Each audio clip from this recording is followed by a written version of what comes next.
তো হ্যালো বন্ধুরা, সেন্টু অফিসিয়ালে আপনাদেরকে স্বাগতম। তা আজকে আপনাদেরকে একটা বিষয় নিয়ে কথা বলবো, কিভাবে চাষ করলে আর কোন কোন বিষয় ফলো করলে আপনাদের গাড়িতে তেল কম খাবে, তা আপনাদেরকে এই ভিডিওর মাধ্যমে আপনাদেরকে তুলে ধরবো। তো শুরু করা যাক, আর আমার সঙ্গে থাকুন, শেষ পর্যন্ত দেখুন। প্রথমত কাজ বলি, প্রথমত সার্ভিসিং করবেন ঠিকঠাকভাবে, সার্ভিসিং মেনটেন করতে হবে প্রথমত কাজ। আর সার্ভিসিং করা রাখলে গাড়ি বসার চার্জ যদি করতে থাকেন প্রথমত, তাহলে ধরে নেন সার্ভিসিংটা ঠিক মতন করে রাখতে হবে। যদি পুরাতন গাড়ি হয় তাহলে সার্ভিসিংটা করে রাখবেন, নতুন গাড়ি হলে তো সার্ভিসিং না করলেও গাড়ি চলবে, ঠিক আছে। আর সার্ভিসিং করতে গেলে আপনার প্রায় 300 ঘন্টা চালার পর অবশ্যই সার্ভিসিংটা করে নেবেন। প্রথম কোশ্চেন এটা, 300 ঘন্টা চালার পর একটা সার্ভিসিং করে নেবেন, কারণ 300 ঘন্টার পর মানে মোবিলের কোনো ভ্যালুয়েশন থাকে না, মোবিলটা অতিরিক্ত জ্বলে যায় বা পুড়ে যায়। তো প্রথম কাজ আপনাদেরকে বলে দিলাম যে সার্ভিসিং প্রথমত মেন পয়েন্ট করতে হবে। যদি তেল কম খাওয়ার উপায় আপনাদেরকে বলে দিলাম প্রথম কাজ। দ্বিতীয় কাজ, তেল ফিল্টার, মোবিল ফিল্টার, তেল filter, Mobil filter, hydraulic filter, এই ফিল্টার তিনটাকে চেঞ্জ করে নেবেন বা ওয়াশ করে নেবেন।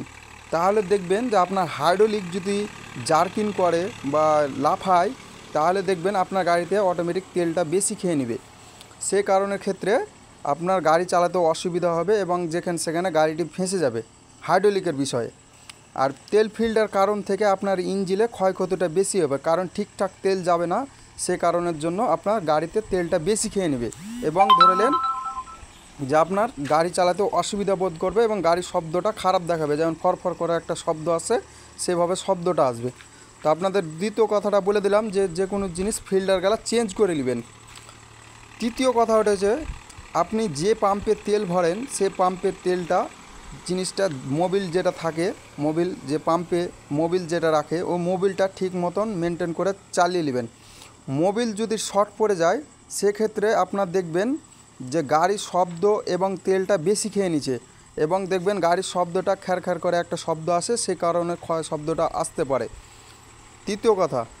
চতুর্থ কথা, ডিসি আর পিসি বলে একটা অপশান থাকে, দেখবেন ডিসি আর পিসি একটা অপশান থাকে হাইড্রোলিকের পাশে, ডিসি আর পিসি অপশান থাকে। ও অপশান দুটোকে ঠিকঠাক মেজারমেন্ট করে রাখতে হবে, কারণ যদি মনে করেন চাষ করতে করতে দেখা গেল যে কোনো জায়গা বসে এইছে, কোনো জায়গা চেড়ে এইছে, তো সে কারণের জন্য আপনার গাড়িতে তেল বেশি খেয়ে নিতে পারে।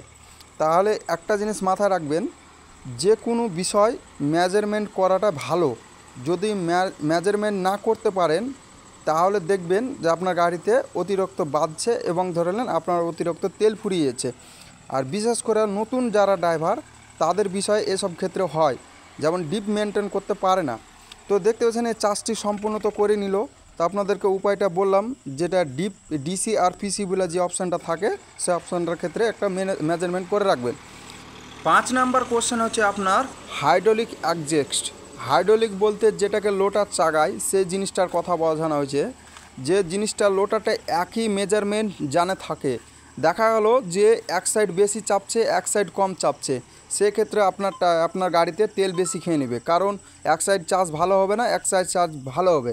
তো সেই ক্ষেত্রে আপনাদেরকে বোঝাতে পারলাম যেহেতু গাড়িতে কোন কোন বিষয় কাজ করলে আপনার গাড়িতে তেল কম খাবে।